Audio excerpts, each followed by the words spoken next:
bonjour à tous nos auditeurs et toutes nos auditrices de partout sur la planète. Voyage au bout de la nuit, c'est ton émission. Bienvenue à Histoire de passer le temps. Encore une fois, Voyage aujourd'hui... au bout de la nuit, c'est ton émission d'ambiance nocturne sur le Nightlife. On va laisser les pubs passer. Découvertes musicales, chroniques culturelles et idées de sortie pour divertir tes nuits urbaines. Voyage au bout de la nuit, c'est l'émission. Est-ce que t'es en automatique? Ça va?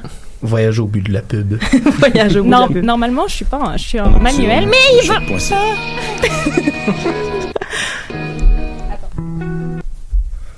Au moins, on n'est pas en direct. Non, vraiment pas. Est-ce que le bouton rouge, le bouton vert est rouge? Voyage au bout de la nuit, c'est ton émission d'ambiance nocturne sur le Nightlife Underground. Bon. Et merci beaucoup de m'avoir à votre première émission. Salut. Non, c'est bon. C'est bon. Je suis très heureux d'être ici avec vous pour moi. Allô, Alexandre. Ça fait... T'as fait une chronique la dernière fois? Oui, sur Constantin. Désolé. On recommence. Il voulait pas. Mais non, ça va. OK, bonjour à tous nos auditeurs et toutes nos auditrices de partout sur la planète. Bienvenue à Histoire de passer le temps. Encore une fois, aujourd'hui, telle une émulsion balsamique, nous réunissons des sujets hétérogènes, mais ô combien délicieux à découvrir. Avec nous en studio, une panoplie de chroniqueurs, de futurs panacée. Une panacée, mon Dieu, Seigneur. Donc aujourd'hui, Jean-Noël Roland, bonjour. Bonjour. Daniel Lemire, bonjour. Allô. Joël Beauchamp-Monfette. Bonjour. Bonjour. Avec nous aussi Julien Lehoux. Bonjour. Alexandre Blier, Blier. Oui, bonjour. Et Virginie Cognier qui observe la régie tout au fond. Et de l'autre côté de la vitrine, la pétillante Oriane Daven. Salut. Allô. Et bon, ben, accessoirement, Valérie Beaulieu-Paquette à l'animation. Par ordre d'apparition, nous irons d'abord à la découverte de la géographie médiévale avec pour guide Jean-Noël Roland. Puis, nous nous téléporterons en Chine pour démystifier, aux côtés de Daniel Lemire, la grande figure de la révolution nationaliste chinoise qu'a été le docteur Sun Yat-sen. En effet. Enfin, nous retomberons tout doucement dans nos vieilles pantoufles pour entendre le récit de l'évolution de la cabane à sucre avec Joël Beauchamp-Monfette. Parce qu'il fallait faire suite à la dernière chronique. Oui, c'est ça. Sucré, tout sucré. Alors, avant toute chose, ma chère Oriane, t'as une anecdote historique pour nous? Oui. Oui, bah en ce moment, au cinéma, vous pouvez aller voir le remake de Disney du dessin animé Dumbo. Et donc, je me suis dit que c'était une bonne occasion de retourner sur l'histoire vraie, en fait, qui a inspiré Dumbo, donc l'histoire de l'éléphant Jumbo. Ouh. Donc, c'est presque le même nom, ils l'ont un petit peu changé. Donc, c'est un éléphant qui est né en 1860, enfin, on estime qu'il serait né en 1860, en Abyssinie, donc c'est entre l'Éthiopie et le Soudan actuel, voilà. Et en fait, lors d'une chasse, sa mère est tuée devant lui et lui est capturé. Et il a, à ce moment-là, en fait, il a 1 an et demi. Et il est acheté par un marchand d'animaux et il est expédié donc dans une boîte en Europe où il va notamment commencer à faire des tournées à l'intérieur d'une ménagerie allemande, là où il fait une tournée de cirque un peu. Et puis il est déposé à la ménagerie du Jardin des Plantes alors que il va y rester 2 ans en fait, donc à Paris, à la ménagerie du Jardin des Plantes. En 1865, en fait, il est échangé par le Jardin des Plantes avec le zoo de Londres. En fait, il est échangé contre un rhinocéros. Donc, un rhinocéros vient à Paris, puis lui, il s'en va à Londres. Et c'est là que commence vraiment sa véritable célébrité. Donc, en fait, il va attirer beaucoup de monde, en fait. Et son gardien, qui s'appelle Matthew Scott, c'est à ce moment-là qu'en fait, il le prénomme Jumbo. Qui viendrait donc, ce serait en fait un mélange de 2 mots swahili, donc Jambo avec un A, qui signifie bonjour en swahili, et puis Jumb ou Jumbé, je sais pas comment ça se prononce pour vrai, je sais pas parler swahili, je suis désolée, qui signifie chef. Parce qu'en fait, c'était un éléphant qui était très grand, enfin en tout cas qu'on considérait très grand pour l'époque. Donc à 1 an et demi, en fait, il faisait déjà 1 mètre et on trouvait qu'il était grand, mais c'est surtout parce qu'à l'époque, il y avait principalement des éléphants d'Asie qui sont plus petits que les éléphants d'Afrique, et donc on trouvait que celui-là était très grand.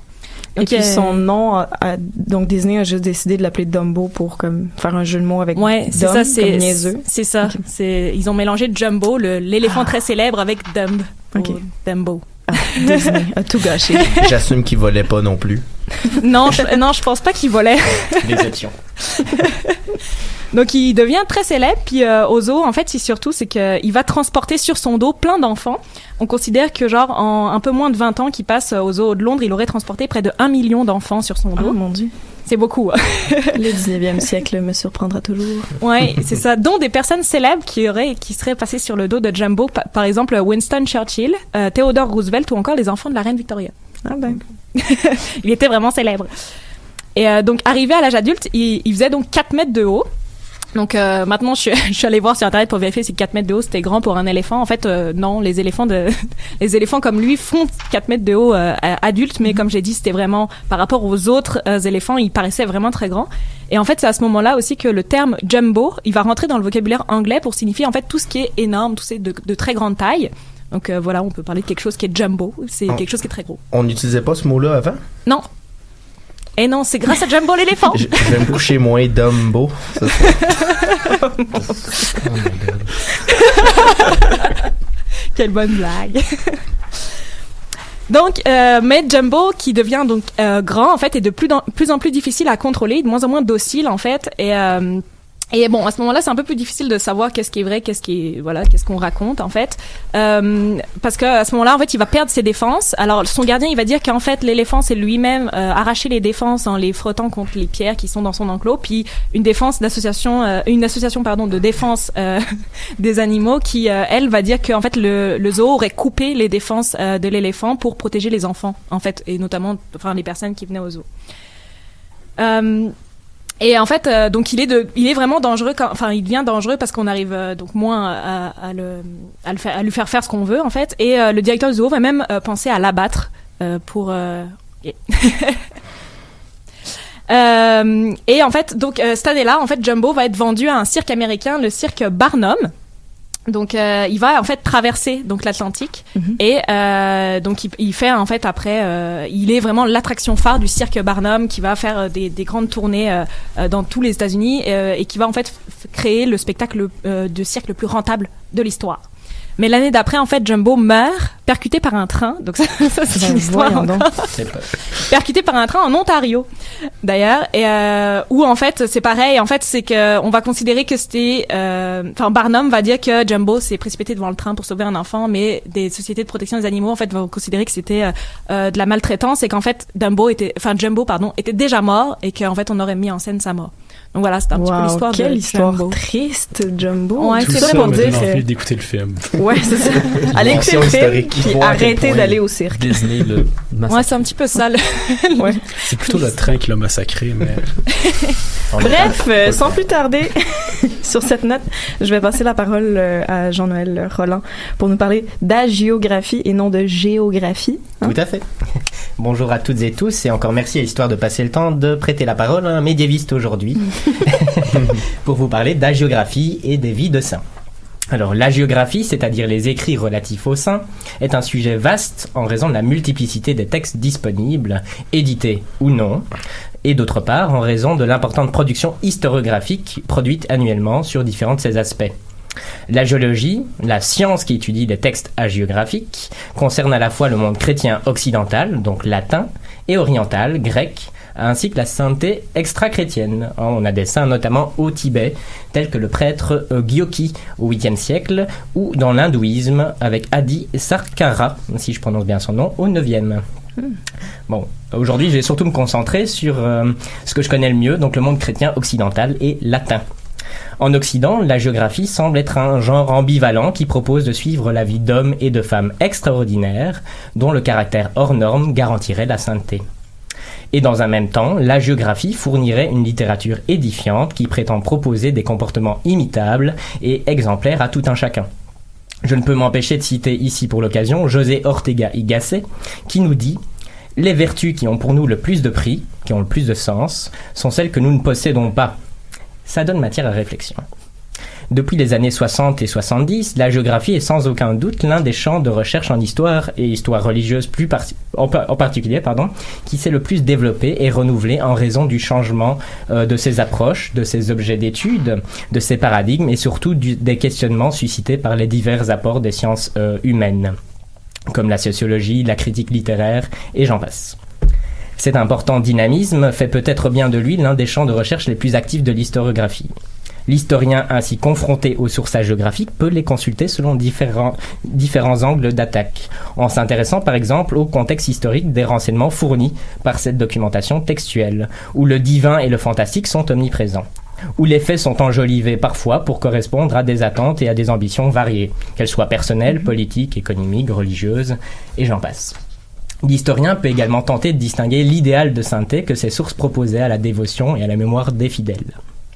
Le chercheur peut encore tenter de définir les visées de tels documents, leurs circonstances de rédaction, s'intéresser dans une perspective un peu plus littéraire à leurs procédés stylistiques et esthétiques. Là, c'est un peu plus complexe. Il peut également mettre ce texte en réseau et voir les modèles en vigueur d'inspiration de cette œuvre. Enfin, ces sources peuvent aussi nous renseigner sur le développement et les rayonnements d'un culte. Alors, une petite définition plus précise s'impose. Le terme hagiographie provient lui-même du grec agios, que l'on traduit par saint, et de graphein, qui désigne le verbe et l'action d'écrire. Littéralement, ce terme doit être compris comme écriture sainte. À l'origine, ce nom commun avait une signification d'ailleurs semblable pour les contemporains. À la suite d'une sorte de glissement, aujourd'hui, ou par une sorte de métonymie, la définition suivante est plutôt acceptée. L'hagiographie est l'ensemble de la littérature relative au sein de l'Église. Le substantif d'agiographe désignerait donc par conséquent les écrivains des choses saintes. Ce sont les jésuites qui forgèrent de toutes pièces ce genre littéraire au XVIIe siècle, en réponse aux critiques protestantes. Par ce fait même, ils distinguèrent la littérature consacrée au saint de la littérature profane. Qu'est-ce que les protestants leur reprochaient? En termes de ces critiques, des écrits vraiment, je veux dire, dont l'aspect saint, je veux dire, était... je veux dire, la question des vertus mises en vigueur et de la divinité était vraiment, parfois la question même des miracles et de la croyance, en fait, était énormément critiquée. Donc les jésuites ont repris ce genre, et aussi c'était une manière d'asseoir leur position d'autorité sur... C'est plus pour ça, en fait, puisqu'ils en devinrent les spécialistes. Et donc forcément, en se mettant comme spécialiste de ces textes, ça permet d'asseoir un petit peu plus sa crédibilité. Aussi, bon, je connais un peu moins bien ce contexte. Donc au début, c'était pas vraiment... fait pour le peuple plus que pour... C'est devenu vraiment une spécialisation chez les jésuites. Okay, c'est ça. Mais sinon, ces écrits dans toute la chrétienté étaient disponibles, enfin normalement mis à disposition pour tout le monde. Ils étaient lus lors des célébrations et ils concernaient l'ensemble de l'Ecclésia, pour faire référence à la chronique de... Mais même les autres ordres religieux les utilisaient pas autant la géographie que les jésuites? Si, tout le monde vraiment, c'était disponible pour toute la communauté. Hein. Mais c'est juste les jésuites qui ont repris ces textes pour s'asseoir vraiment comme experts. Et donc toute la problématique de la définition du discours hagiographique vient de là, puisque la géologie résulte de cette volonté de distinction dans le champ de l'histoire littéraire finalement. Et comme on l'a décortiqué, c'est là que le problème commence. Et le philosophe et historien jésuite, Michel de Certeau, quant à lui, s'oppose ouvertement à cette spécialisation de l'étude du discours hagiographique, selon qui la géographie a été, je cite, trop étudiée sous l'angle de la critique historique et d'un retour aux sources, et de ce fait ranger avec la légende dans le temps des préhistoriographies anciennes, pour réserver à la période moderne, petite pique à nos collègues, le privilège des biographies scientifiques. Il est impossible aussi de ne considérer la géographie qu'en fonction de l'authenticité ou de la valeur historique de son contenu. Ce serait soumettre un genre littéraire à la loi d'un autre genre, l'historiographie, et ce serait aussi démanteler un type de discours distinct pour n'en retenir que ce qu'il n'est pas. Fin de citation. Cette affirmation de l'auteur est essentielle et me permet de souligner que nous pouvons étudier la géographie exclusivement du point de vue de l'historien. Nous devons impérativement considérer que les textes hagiographiques appartiennent aussi à l'histoire littéraire. Tout comme les autres textes contenus dans les manuscrits, ils sont émis dans un contexte rédactionnel distinct dont bon nombre d'éléments nous échappent aujourd'hui. En considérant le nombre de vies disponibles aujourd'hui pour les saints du Haut Moyen-Âge, l'on peut affirmer sans hésiter que les médiévistes n'ont pas envié leurs collègues travaillant sur une période plus récente. En effet, pour la géographie latine avant 1500, pas moins de 1162 saints ont suscité la rédaction d'au moins un document hagiographique, ce qui n'est pas rien.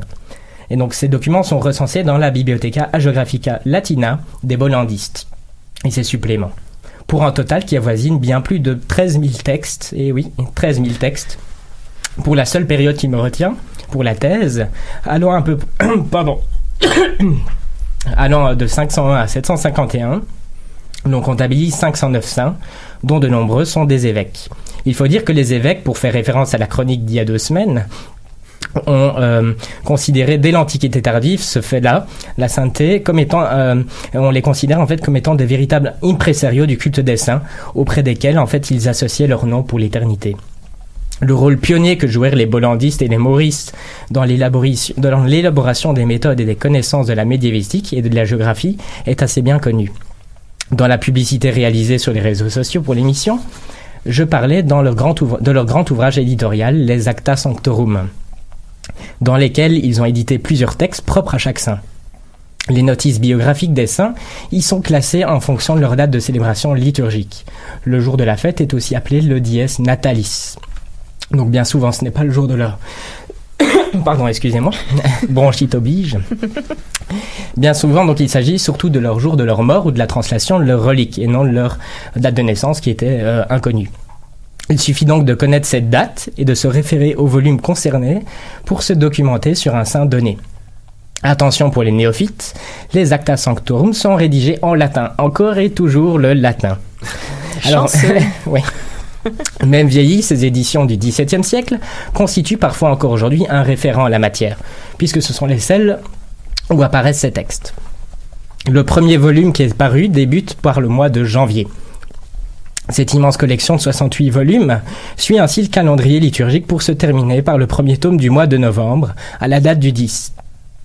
Pourquoi cette date, me demanderiez-vous ? Mais pourquoi cette date, je te demande? Eh bien, tout bon médiéviste averti vous répondrait tout simplement ceci. Voyons, parce que le 10 novembre est la veille du jour où l'on célèbre l'évêque Saint-Martin. Le 11 novembre, donc. C'est qui ça? Je vais te le dire tout de suite. Cette date marque à l'époque l'arrêt de cette belle entreprise en raison de la complexité du dossier hagiographique de cet évêque du IVe siècle, pour lequel on a conservé tant de textes en fait de réécriture, de s'éviter. En fait, le dossier est tellement complexe qu'à l'époque, les outils historiques ne permettaient pas d'aborder un tel morceau, si je puis dire. Mm-hmm. Donc, dans cette entreprise d'édition, l'on trouve les différents types de textes hagiographiques existants. Et c'est pour cela que je me suis un peu appesanti sur les bollandistes et leur travail, mais aussi parce que c'est des Belges. Et oui, on est partout. Comme texte hagiographique, l'on trouve les vités, c'est-à-dire des textes décrivant les vies de saints. En quelque sorte, il s'agit de biographies spirituelles. Bon nombre de ces textes ont pour auteur un anonyme. Heureusement, ce n'est pas toujours le cas. Mais bien souvent quand même. Le premier de ces textes fut rédigé en grec par Anastas d'Alexandrie pour nous rapporter de la vie de l'ermite égyptien Antoine. Le texte fut rapidement traduit en latin par Ruffin d'Aquilée. Ah, il était courageux. Et ce texte connut un véritable succès. Il a été copié, recopié et ainsi de suite. Un vrai best-seller.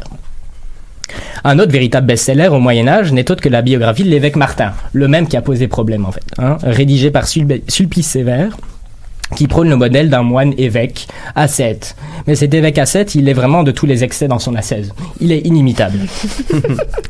Cela dit, il est quand même, par son anormalité, devenu, et par sa perfection, devenu un référent à la matière, surtout pour les évêques. Il y a aussi la vie de Saint Benoît, plus connu, rédigé par le pape Grégoire le Grand, dans ses dialogues, qui doit son succès aussi au succès de la règle qu'il a promulguée. Nous avons un autre type de texte, les miraculés, qui sont en fait les textes propres aux miracles accomplis par un saint de son vivant, et mieux encore, si c'est possible, après sa mort. Ce sont ceux vraiment qui ont le plus de poids parce qu'ils attesteraient bien de la sainteté de la personne. Aujourd'hui encore, ce facteur entre en jeu dans le processus de canonisation d'une personne. Il faut savoir que pour le Haut Moyen-Âge, il n'y avait pas de processus juridique de canonisation. Mm-hmm. Les élévations étaient en fait dues aux élites locales et à la population. Vox populi, vox dei, comme si je puis résumer ça très rapidement. Mes collègues altomédiévistes me pardonneraient. Ensuite, nous trouvons aussi les translatio, c'est-à-dire un récit décrivant les translations de reliques depuis un point A vers un point B. C'était un phénomène assez fréquent à l'époque car la possession d'une relique prestigieuse accroît évidemment votre nouvelle fondation et votre nouvelle institution. Ça en impose évidemment d'avoir une belle relique. On a également des récits d'inventio. Alors là, ce sont des textes qui décrivent le contexte entourant la découverte des reliques ou des restes d'une personne considérée comme sainte. Parfois, l'imagination était très utile pour accroître le prestige d'un lieu. On s'entend. Il y a aussi des carminas, c'est-à-dire des chants, d'autres textes liturgiques, mais aussi plus croustillants encore, les visionnes, c'est-à-dire des récits détaillés de visions qu'eut un saint, en rêve ou dans sa journée. Enfin, les obitus, qui désignent des textes entièrement consacrés à la description de la mort d'un saint, etc. Le panorama, bref, il est immense. Les saints ont un rôle et une influence considérable pour le Moyen-Âge. Leur culte, on l'a vu, imprègne le quotidien et rythme l'année. Les saints définissent les communautés et ils font aussi office de modèles, de cadres et de référents par leur exemplarité. Le caractère exceptionnel également. Ce sont des intermédiaires auprès du divin, ce qui fait qu'ils sont incontournables. De différentes manières, les textes qui relatent leur vie révèlent la diversité ainsi que toute la complicité de la société médiévale, dans la mesure où ces textes offrent de perspectives très variées, parfois très éloignées des autres sources disponibles pour la période. Les sources hagiographiques sont un passage obligé pour les historiens du Haut Moyen-Âge en raison de leur nombre mais aussi de leur richesse. Et ce, d'autant plus si l'on considère le déséquilibre apparent de la période. Et c'est ici que je vous laisse, vu le temps qui file. Si vous avez des questions, elles sont les bienvenues.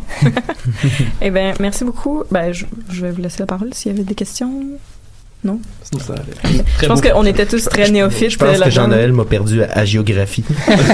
Pas géographie, hein. À géographie avec un H. Peux-tu relire, s'il te plaît, ta chronique? Donc bref, ben, merci d'avoir démêlé tous ces multiples textes qui sont étudiés au sein de cette discipline qui m'était complètement inconnue. Ma chère Oriane Daven, tu as une chanson pour nous? Oui. Ou une pub? Bah, si vous aimez les pubs, il y en a d'autres.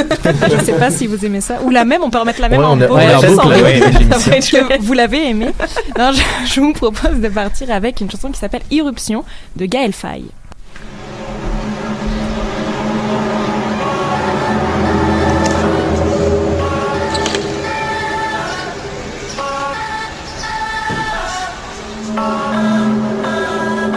On sort en trombe, en ombre, on se déverse en pleine, en centaines, en millions, en milliards ou en millièmes de quelques simples gouttes. À des marées humaines, des jaillissements d'aurore, pour éclairer des emblèmes, des lanternes dans la tête. Si l'on plonge dans les ténèbres, on nous appelle PD, blancos, bougnoul ou bien nègre. On vit dans la riposte, on réfléchit après coup. On vit extramuros, donc on arrive par vos égouts. Nous sommes des cargaisons de femmes voilées, des youyous stridents, des rastas, des casquettes tournées, des voyous prudents, des espoirs accrochés, des paradis assassinés, des parents épuisés, enfantant des gosses méprisés, de la marmaille bruyante, des petits morveux frisés, engraissés d'allocations qui donnent des prétextes à voter. Trouver des boucs émissaires, les égorger pour l'Aïd, mourir dans une clairière sans treillis. Pour ce pays, l'affiche est couleur sang. Les Manouchian, viens pas d'Auvergne, le tirailleur t'emmerde. Il a fécondé ta grand-mère, on investit brognard, le dos au mur comme Jean-Pierre Thorne. On s'en fout du grand soir parce que la nuit c'est bien trop morne. On veut même pas de soleil, mais des éclipses pour faire l'amour, pour que l'instant soit bref, intense comme un fruit qu'on savoure. Aux arts miraculeuses, on a lu Césaire et Prévert. On viendra vous faire la guerre avec la parole poudrière. On désigne plus l'ennemi parce qu'il est partout même en nous. On va mourir debout parce qu'on a vécu à genoux.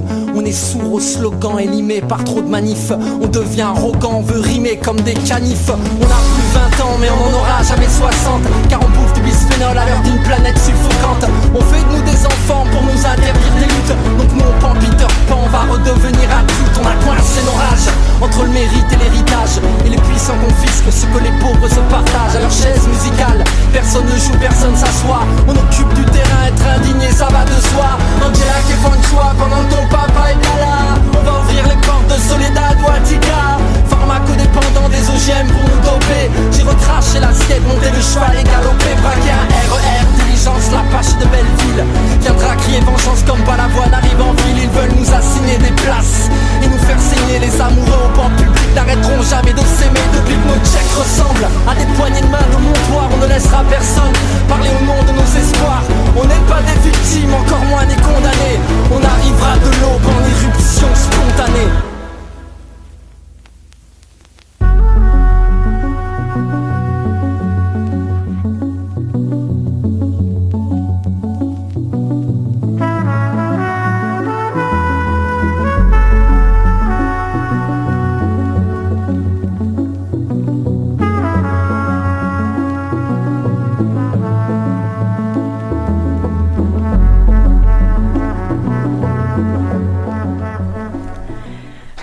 Bienvenue à Histoire de passer le temps. Donc, on vient de finir notre petit segment sur la géographie et nous nous téléportons maintenant en Chine pour parler du docteur Sun Yat-sen.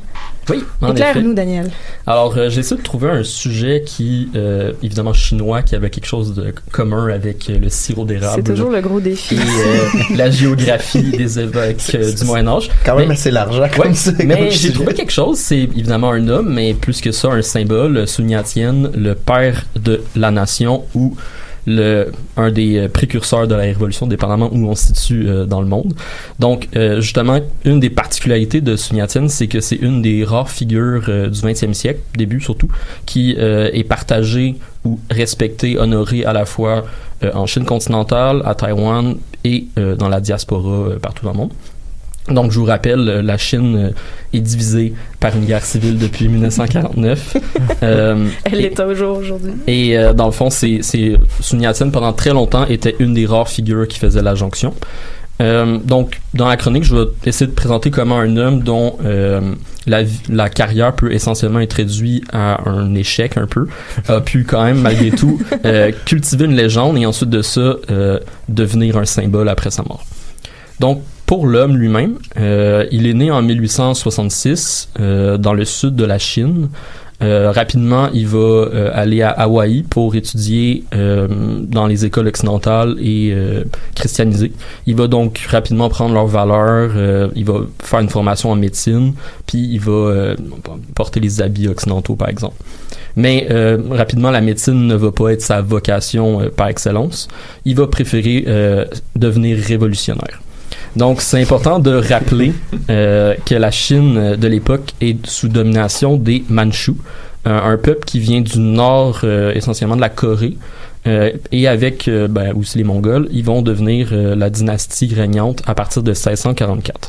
Donc, la dynastie des Qing, pendant longtemps, va pas avoir trop de problèmes avec cette dimension ethnique-là avec les Chinois Han, mais avec les poussées démographiques, surtout du 19e siècle, et ensuite de ça aussi les attaques nationalistes des Occidentaux, je veux dire, sur la côte, tranquillement, on va commencer à voir dans cette élite-là qui contrôle la Chine et qui est étrangère un problème. Ce qui est important aussi de dire, c'est que à cause qu'il vient du sud, Sun Yat-sen a un héritage qui vient des sociétés secrètes des Ming, qui fait qu'il avait une tendance un peu anti-Mandchou à la base, qui maintenant est repensée en des termes un peu plus nationalistes. On commence à voir ça. Et aussi, Sun Yat-sen va adopter cette stratégie-là des sociétés secrètes. Donc, dans sa carrière, il va en créer 3. La première, en 1894, va être celle pour la régénération de la Chine. Ensuite de ça, en 1905, il va créer le Parti de la Ligue jurée au Japon. Et finalement, en 1911, il va faire le Parti nationaliste chinois. Qui était une société secrète à la base? Ouais, au début, c'est un groupe subversif. Et c'est toujours un peu sur les mêmes modalités. Puis dans le fond, durant cette période-là, 1895 à 1911, il va essayer de faire 10 soulèvements en Chine et ils vont tous être des échecs. Et les plus connus sont ceux de Canton de 1895 et de Huaizhou de 1900. Si jamais vous voulez plus d'informations sur les sociétés secrètes, allez écouter la chronique de Valérie le 8 février de cette année. Ça a l'air que c'est bon, là. En effet. Alors, c'est durant ces 15 années-là, donc entre 1894 et 1911, que Sun Yat-sen va devenir une légende. Donc, il va passer de l'homme à la légende. Et c'est plus spécifiquement en 1895, après l'échec du soulèvement de Canton, qu'il va se rendre à Londres, où il va être kidnappé par des agents impériaux. Ici, des agents impériaux chinois. Chinois, exact. Évidemment, ici, il y a plusieurs scénarios. Il y en a qui disent qu'ils l'ont kidnappé. Il y en a d'autres qui disent que Sun Yat-sen est carrément allé dans l'ambassade de l'Empire. C'est lui-même enfermé. Exactement.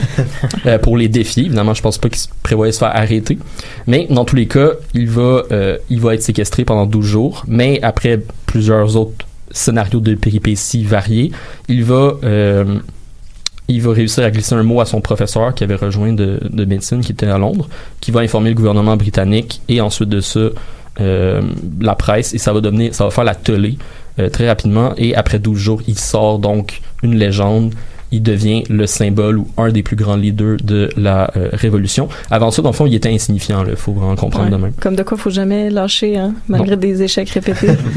Je vous rappelle qu'en 1895, il est seulement à son premier soulèvement qui n'a pas fonctionné. Mais c'est ça qui explique comment il va réussir à cultiver des liens puis à être financé par la diaspora, à cause que, évidemment, il y a ce symbole-là de l'ombre, mais aussi la persistance. Clairement, à chaque soulèvement de plus, on voit en lui clairement un homme qui est prêt à tout pour la révolution. Quand tu dis financé par la diaspora, ce sont, juste pour qu'on soit clair, c'est des communautés chinoises qui habitent un peu partout dans le monde et qui veulent aider à renverser, dans le fond, l'empire chinois. C'est ça, exact. Puis évidemment, ils ont un peu plus d'argent, puis évidemment, ils n'ont pas la même crainte que les citoyens, les sujets de l'empire. Ça, ils sont en sécurité. Exact, c'est ça. Donc, il va être à Denver, aux États-Unis, quand en 1911, quand il va y avoir une petite révolte qui va éclater dans la ville de Wuchang, au milieu de la Chine à peu près. Personne pensait que ça allait être important, mais non, ça va faire effet boule de neige. Toutes les provinces vont finir par faire sécession et l'Empire va mourir d'elle-même après avoir survécu presque 150 ans de lutte perpétuelle à l'intérieur. Donc, il va prendre son temps parce qu'au début, personne pensait que c'était important, mais il va arriver en décembre 1911 en Chine et il va être élu président de la République de Chine.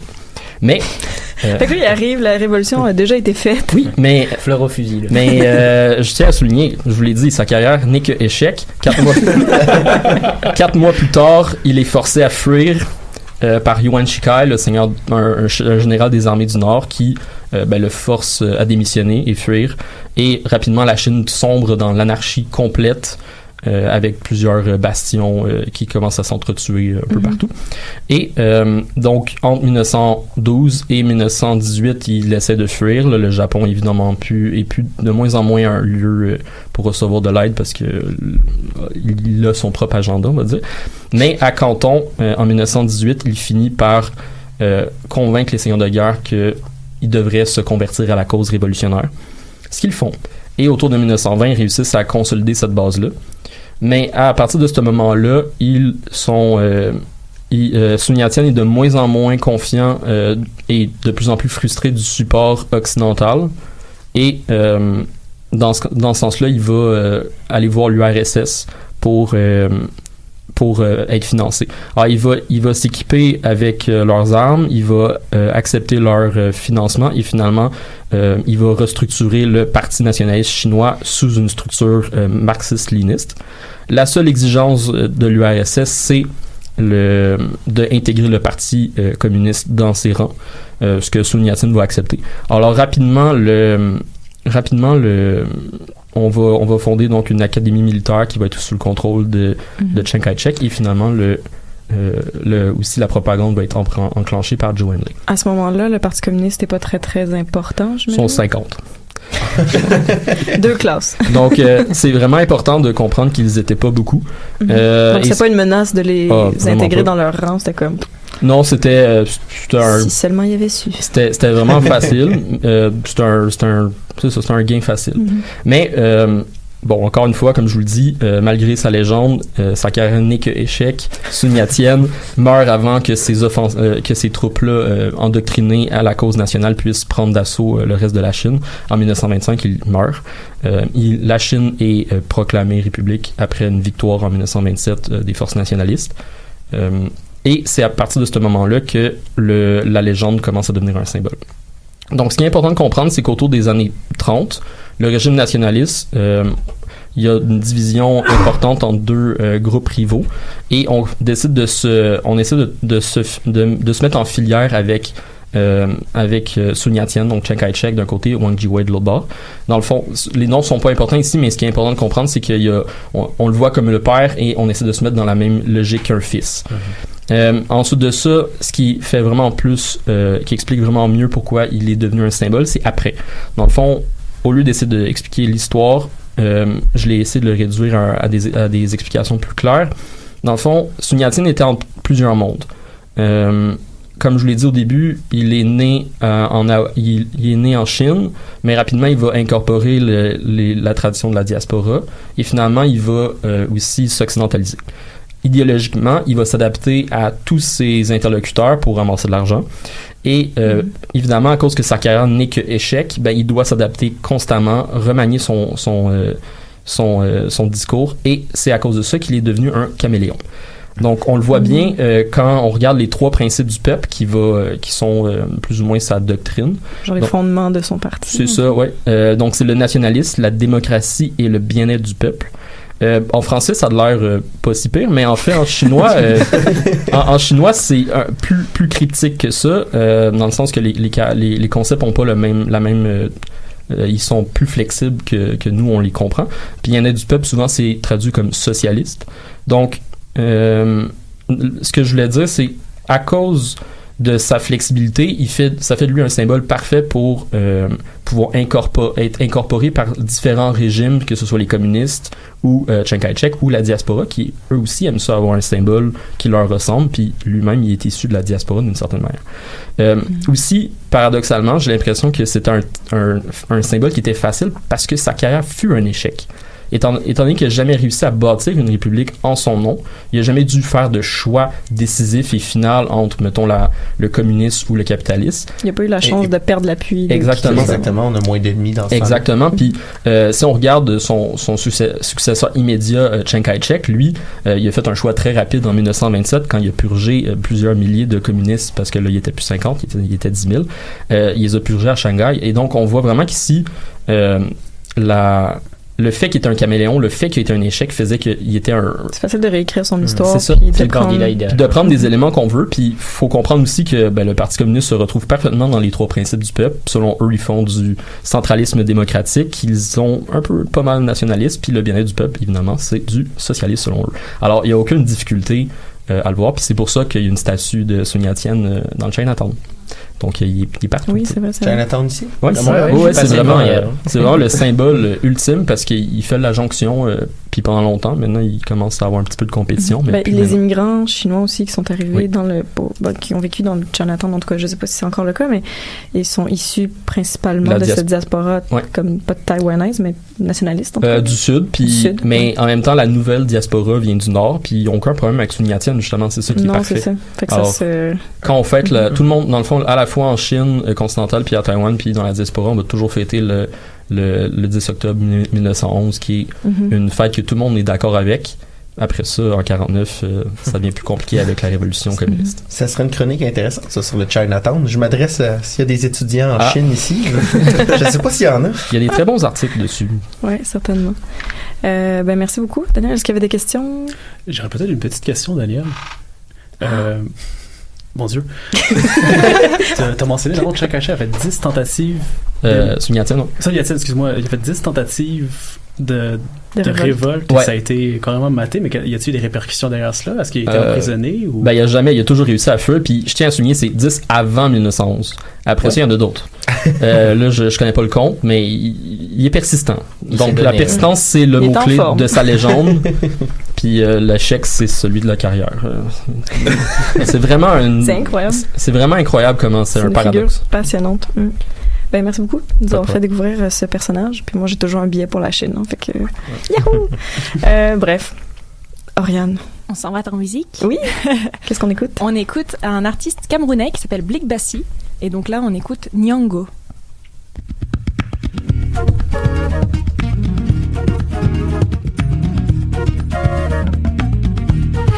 Nyango, Isombole, Embleme, Mingweswe, John me Babawil. Hanyango, Misohewe, Hanyango, Misombole, Anywhere in Tong, Anywhere, Ibiquesna, Hanyango, Ibiquesna.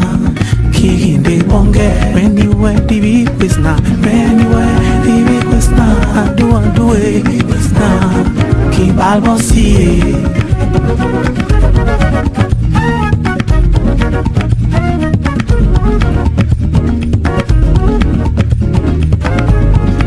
Hanyango, misombole, uembleme, misogamwe, tisbeme. Nyango emnue Sombole bani me Nyango Sombole uningi me Adue Ngweswe a Nyango eme Kihinde bonge Anywhere dibi wisna Anywhere dibi wisna Anyango Kibalbosie Nyango emleme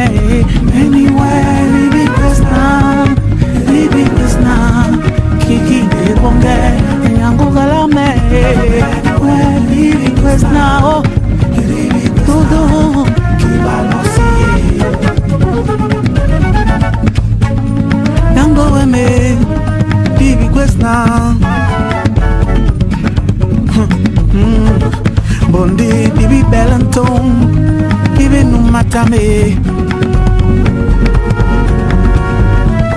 Minto, ibe rinto gintong, baho ya mo. Ndi anyango eme, ni bau no me.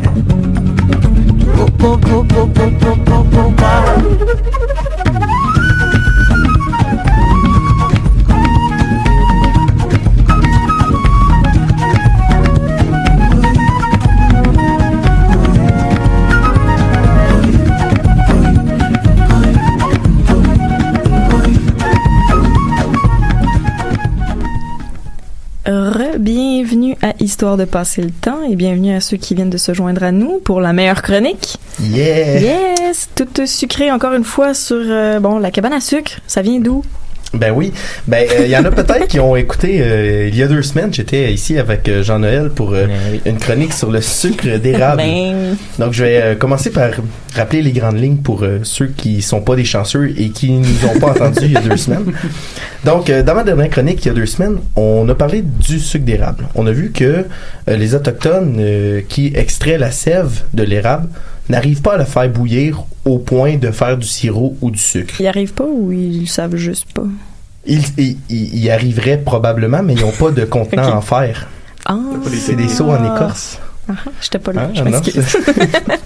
Donc, les Français, avec leur beau chaudron en fonte, peuvent la faire bouillir et produisent donc du sirop d'érable, du sucre d'érable, excusez-moi, il n'y a pas encore de sirop.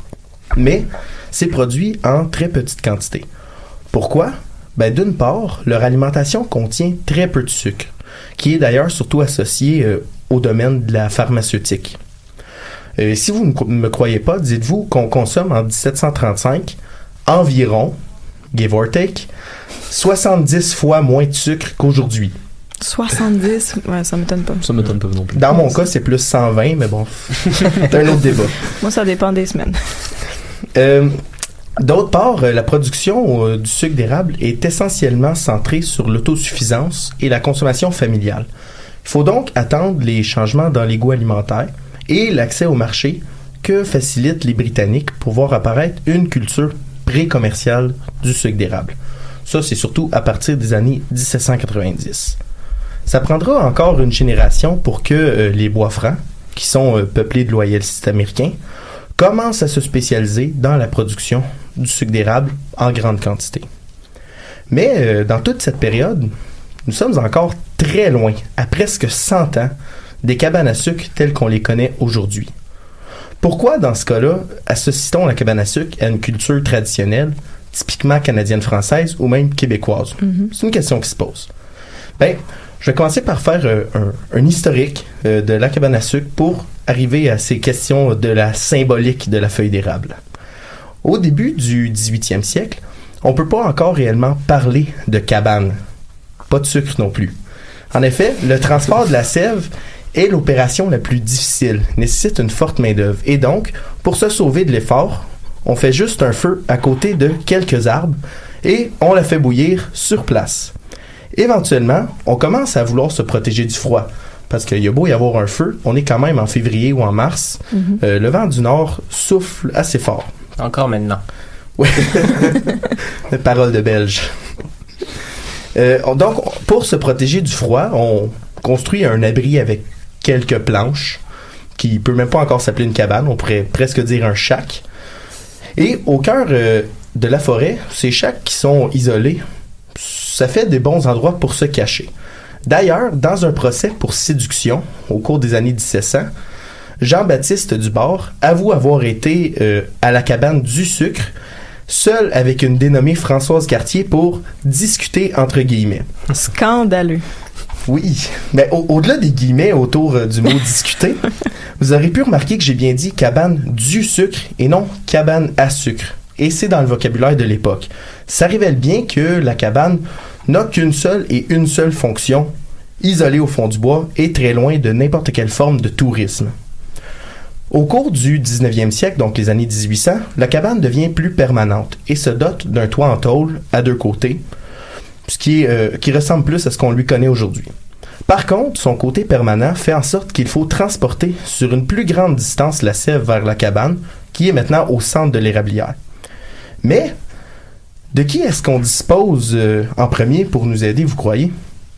C'est évidemment les enfants, les proches, la famille, les voisins qui viennent aider à transporter la sève. Et en remerciement, on leur donne gentiment une petite ration du sucre.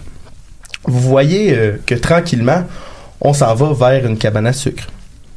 C'est donc dans la deuxième moitié des années 1800 qu'on commence à se créer une idéalisation de la culture du sucre d'érable. En effet, dans la première moitié du siècle, le nationalisme européen et les rébellions au Québec de 1837-1838 font en sorte que les nations essaient de se trouver des éléments distinctifs, permettant de différencier la nation de l'autre avec un grand A. En 1840 paraît d'ailleurs le premier manuel de cuisine canadien de langue française.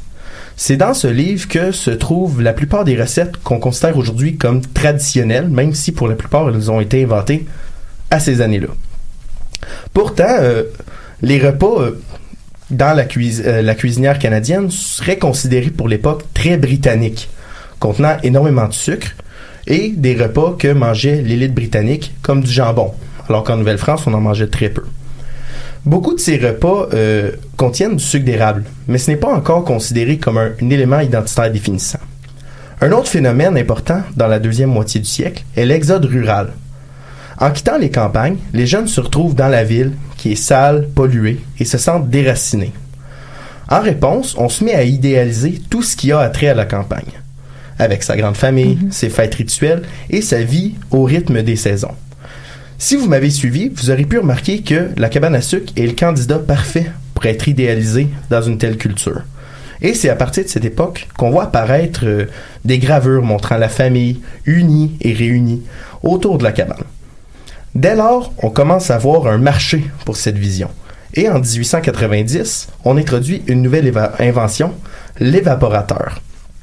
Dans les cabanes à sucre, cette invention permet d'augmenter la production, mais surtout de diversifier les produits d'érable grâce au contrôle qu'on a. Et oui, c'est dans les années 1890 qu'on voit enfin apparaître le fameux sirop d'érable. Ah ouais, c'est quand même tard, hein? Exactement. C'est quelque chose qui m'a surpris en faisant cette recherche, de voir à quel point ça s'étire dans le temps, d'où la raison pour laquelle je l'ai faite en 2 chroniques. Donc, avec le sirop d'érable peut apparaître aussi la tire d'érable, qui est un autre produit qui va fasciner les esprits. Au début... Encore aujourd'hui. Oui. Au début du 20e siècle, les premières cabanes à sucre commerciales commencent enfin à apparaître, ouvertes au public. En 1913, la première du genre, la cabane à sucre Lalande, à Saint-Eustache, offre des produits d'érable et une ambiance folklorique, mais sans pour autant servir des repas comme on le verrait aujourd'hui. Dans les années 1920, les Américains ont un gros pouvoir d'achat et se mettent à acheter le sirop en grande quantité pour faire de la spéculation en créant une rareté artificielle, ce qui irrite les producteurs au Québec, évidemment. En réaction, ils se mettent à concentrer leurs activités non plus seulement sur la production du sirop, mais aussi sur le service, donc la cabane à sucre, en agrandissant leur champ pour inclure plus d'activités folkloriques autour de la cabane à sucre. Il faut attendre après la Deuxième Guerre mondiale et surtout à partir des années 1960 pour voir un changement réel. Parce que en 1960, la population du Québec est désormais très majoritairement urbaine et beaucoup plus en moyens. En conséquence, la cabane à sucre commerciale telle qu'on la connaît aujourd'hui décolle et peut se permettre d'aller d'aller retrouver à la campagne en se transportant beaucoup plus loin grâce à l'automobile et aux autoroutes qui se développent. Les années 1960 représentent un tournant dans la valeur symbolique que l'on accorde à la cabane à sucre. En effet, on se rend compte que pendant les 120 ans qui séparent les années 1840 et 1960, la cabane à sucre a pris une valeur patrimoniale qu'elle n'avait pas avant. Par contre, sa valeur patrimoniale est toujours associée à la campagne et aux activités rurales. C'est réellement un refuge par rapport à la ville et ce n'est pas associé plus particulièrement à un groupe ethnique ou un groupe linguistique. Un peu comme le manuel que j'ai mentionné tantôt, la cuisinière canadienne. On fait plutôt référence aux habitants du Canada et non nécessairement les francophones du Canada, quoiqu'ils soient plus ruraux que les anglophones, évidemment. Or, les années 1960 représentent des années de revendications nationalistes au Canada et pas seulement au Québec. Il se crée dans ces années-là un double mouvement de différenciation. D'une part, ceux qui commencent tout juste à s'appeler des Québécois et qui sont néo-nationalistes cherchent à faire la promotion d'une culture linguistique distincte, et quand on cherche ce qui nous distingue de ceux qui vivent à nos côtés, qu'est-ce qu'on fait? Ben, on va aller chercher du côté de ce qui était avant nos voisins pour voir ce qui nous distingue de la vie à leur côté. Pour les Québécois, on va donc chercher du côté autochtone et français pour écarter toutes sortes de britannicité culturelle. Les historiens néo-nationalistes des années 1960 vont donc chercher dans le sucre d'érable et la cabane à sucre un mythe fondateur de la nation. Une grande quantité d'études historiques sur le sucre d'érable paraissent d'ailleurs dans ces années et traitent du côté naturel du sucre d'érable, puisque, comme on l'a vu à ma dernière chronique, la commercialisation du produit est plutôt associée aux Britanniques et aux bois francs loyalistes. Bon, les Québécois qui veulent maintenant se distinguer du reste des Canadiens, ça on le sait. On se les fait dire encore et encore depuis qu'on est à l'école et même depuis qu'on apprend à marcher, je dirais. Ce que les gens savent moins, c'est que le Canada aussi cherche à se distinguer. En effet, le Canada est en train de se créer une identité culturelle distincte sur la scène internationale, en cherchant à se différencier à la fois des Britanniques et des États-Unis. Pour créer une identité unie, il faut chercher un signe qui nous appartient à notre communauté et qui nous distingue des autres communautés. Il faut aussi chercher un symbole qui unit les nations à travers le pays. Quoi de mieux que l'érable, dont un produit qui est autochtone, qui est canadien et qui est québécois, et dont la production est essentiellement concentrée au Canada, nous distinguant des Américains. C'est ainsi qu'en 1965, le drapeau canadien, avec la feuille d'érable au centre, est adopté à Ottawa, et qui est le fruit, si vous me permettez le jeu de mots, de la symbolique de l'érable. À partir des années 1970, les cabanes à sucre prennent donc une tournure réellement touristique. Elles ne sont plus des éléments d'un folklore campagnard, mais l'emblème d'une nation transcontinentale. Les années 70 voient aussi le développement de la technologie des tuyaux, qui forment un réseau dans l'érablière pour recueillir le sucre d'érable. Ces tuyaux, évidemment, font perdre tout sens folklorique à la cabane à sucre, mais augmentent la productivité et réduisent les coûts liés aux employés. On peut donc désormais multiplier le nombre d'activités et créer un univers touristique avec des repas. Ces repas sont associés à une idée traditionnelle. Donc, ces repas, ça va être du porc, des bines, du jambon, la soupe au pois. Et confronté à cet assaut d'un tourisme commercial, la cabane à sucre multiplie les modèles d'affaires. On voit apparaître des cabanes à sucre plus folkloriques, comme on voit apparaître des cabanes à sucre qui sont des hybrides entre une discothèque et un restaurant. Mes préférés. Oui, c'est kitsch. C'est donc réellement à partir des années 70 qu'on voit apparaître le mythe de la cabane à sucre comme modèle de tradition québécoise. Oui. Question. En fait, pour faire la distinction, c'est que c'est pas un menu typiquement de la Nouvelle-France, mais c'est quand même un menu qui était quelque chose d'habituel dans la vie de tous les jours des Québécois de cette époque-là. Oui, ben Je veux dire, ma grand-mère, elle en mangeait là, de la soupe au pois, puis ça faisait partie de son identité. C'est des repas qui sont apparus majoritairement avec l'ouvrage de 1840, La cuisinière canadienne, oui, c'est ça, qui est donc de la période britannique par un imprimeur britannique. Donc, il y a quand même, oui, mais il y a quand même une certaine tradition qui a été adoptée. Oui, exactement. L'adoption de la tradition. L'identité Exactement. Okay. Preuve, selon certains, d'un déracinement de la nation qui a désormais besoin de s'affirmer culturellement par des faux semblants, comme la chemise carottée. Il y a, dans Charlevoix notamment, où l'industrie touristique est énorme, certaines cabanes à sucre qui vont même se plaindre de la surexposition des éléments trop folkloriques associés à l'érable. Ah ouais. Bon. À quoi peut nous servir tout ce cheminement douloureux du cerveau? Et ça pendant 2 longues chroniques complètes autour d'un sujet qu'on croirait pourtant faire l'unanimité. Dans ma dernière chronique, et je vous promets, c'est la dernière fois que je vous invite à aller l'écouter, on a pu voir à quel point l'alimentation se marie bien avec l'identité. Ce travail de la symbolique de l'alimentation est d'ailleurs souligné par plusieurs historiens et historiennes, dont Marie-Noëlle Aubertin et Geneviève Sicotte. Celle-ci affirme même que le travail de l'imaginaire sert à établir et à transmettre aux générations futures un patrimoine gastronomique perçu comme authentique. Il faut donc toujours tenter de se rappeler que comprendre l'engouement pour le patrimoine gastronomique au Québec a toujours été un travail identitaire, puisque rien n'est jamais si simple et que la ligne entre les deux est toujours perméable. En attendant, je vous laisse un proverbe à vous mettre sous la dent. On est ce que l'on mange. Oh là là. Merci beaucoup. Ça finit en feu d'artifice, cette histoire de cabane à sucre. Bref, donc c'est tout en fait pour histoire de passer le temps. Je vais d'abord remercier nos chroniqueurs de cette semaine, Jean-Noël Roland, merci. Merci à toi. Daniel Lemire, merci beaucoup. Merci. Et Joël Beauchamp, en fait, merci. Ça me fait plaisir. J'espère qu'il y aura un tome 3. Ça va aller au printemps prochain, par exemple. Oui, c'est ça. Avec les cours, j'espère. Il chronique tout en saveur. Et puis bref, je vous rappelle que vous pouvez nous réécouter en balado sur le site de Choc ou sur Spotify. Si vous nous écoutez sur Facebook, vous gênez pas pour aller nous liker, nous partager ou me laisser un petit mot d'encouragement, c'est toujours sympathique. Posez des questions. Posez des questions sur la géographie. Bref, je vous souhaite un bon début de printemps, puis on se retrouve la semaine prochaine pour une autre émission d'Histoire de passer le temps à 16h vendredi prochain. Bye. Bye.